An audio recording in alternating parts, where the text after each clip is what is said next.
2023, NATO's border with Russia almost doubled to 2,600 kilometers, stretching from the Arctic down to Belarus. It came when previously neutral Finland joined the alliance in the face of increased Russian aggression. Now, new satellite imagery has revealed both sides are rapidly militarizing their borders. In northwest Russia, the Severomorsk and Petrozavodsk bases have seen rapid development, including new military aircraft capabilities and the construction of warehouses. Finland has responded with a heightened and more protected borderline with state-of-the-art camera systems and regular NATO patrols. Experts like Philip Ingram, a former intelligence officer for the British Army, have warned that the Finnish-Russian border could develop into a pivotal flashpoint between Russia and NATO.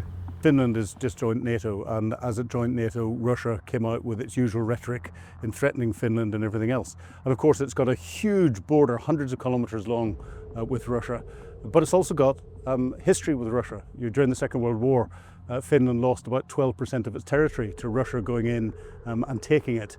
And that was given permanently to Russia in an agreement called the Paris Agreement in 1947.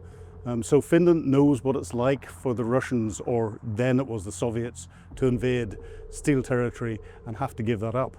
So I think they feel a degree of synergy with what Ukraine is going through at the moment. And Russia has started to build military infrastructure on the other side of the border with Finland, threatening the Finnish border potentially.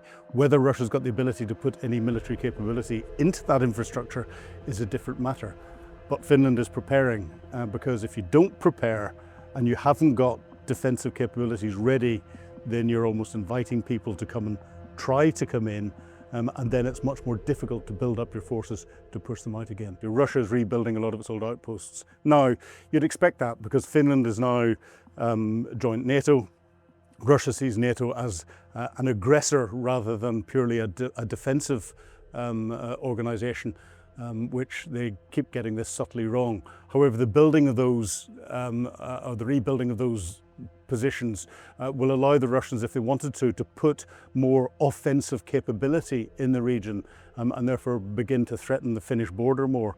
That's why the Finns are A, protecting their border, and B, increasing their readiness along it, because the best way to deter an aggressor is make sure that your baseball bat is at least as big as theirs, if not slightly bigger. Putin always uses the accession to NATO as an excuse. One of his strategic goals was to stop the expansion of NATO, and he's used that as the excuse into Ukraine.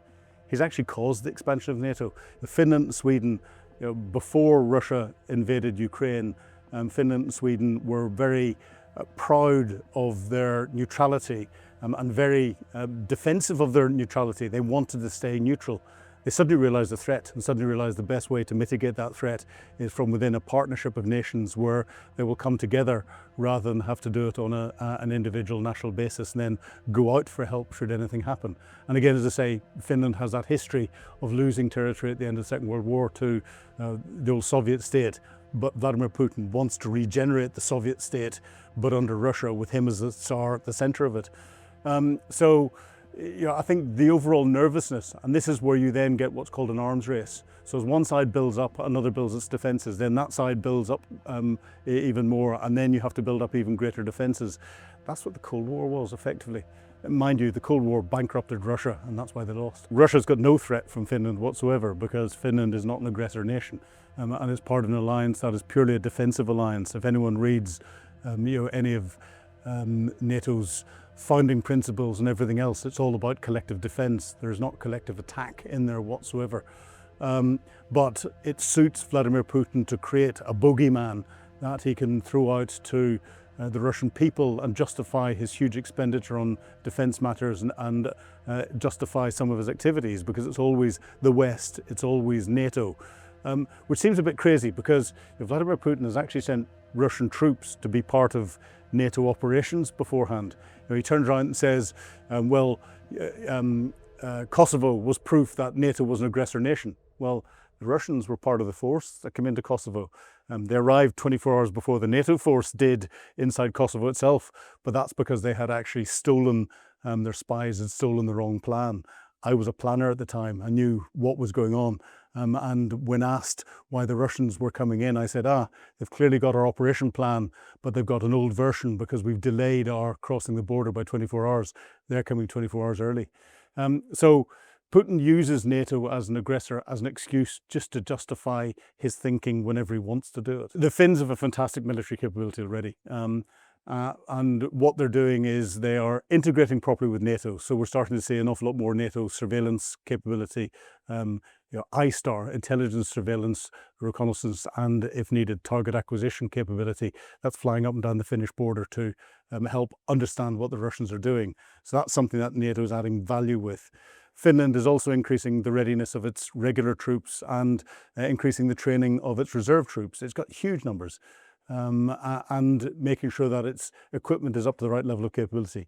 But it's providing a number of triggers, and those triggers are effectively being based around increasing its border defences. So with fences, with anti-tank ditches, with potentially landmines, and other capability. And it's not just Finland that's doing this. The Baltic states are doing the same, and we're hearing a lot of talk about the Baltic states withdrawing from the Ottawa Treaty, which is the treaty which certain countries signed up to ban the use of landmines.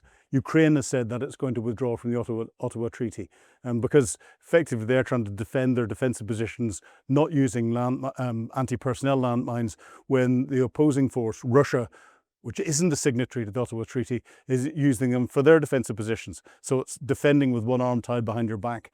And nations are realizing that unless you can increase your troop numbers and your equipment numbers, which are very expensive to maintain hugely, then landmines, and in particular anti-personnel landmines, are a relatively more cost-effective way of defending your territory and therefore delaying any or discouraging any incursions across the border. NATO is always preparing for operations on its flanks. It used to be northern Norway. Now that Finland and Sweden have joined NATO, it can be northern Sweden and it can be northern Finland. We used to have an organisation called the Ace Mobile Force Land that worked in the extremes. It worked up in northern Norway in the Arctic Circle, or worked down in the southern borders around Turkey. So NATO is just waking up to protecting its borders, and now that it's got borders that are right up against the single biggest aggressor nation, i.e. Russia, and it's not just in the small countries like the Baltics, it's Finland with hundreds of kilometres of border. It's important that NATO troops get to learn how to operate in that terrain. It's very different to a lot of other places. Learn how to operate with its Finnish soldiers so that you get proper integration and you can understand each other's tactics.